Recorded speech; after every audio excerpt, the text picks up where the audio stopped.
Si Sam Concepcion, kini ang showbiz news hatod ni Star Patroller Nicole Abas. Gawa sa hilig sa pagkanta, suportado po ni Sam Concepcion ang pag-engganyo sa mga kabataan nga tutukan gyud ang edukasyon. Everybody is kung fu fighting.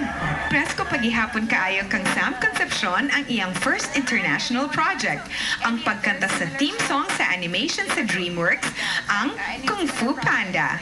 Gipangandaman na sab ni Sam ang iyang second album nga hapit na i-release ubos sa Universal Records. Samtang busy karon si Sam paglibot sa mga publikong tunghaan sa nasud, isip Youth Ambassador sa Department of Education.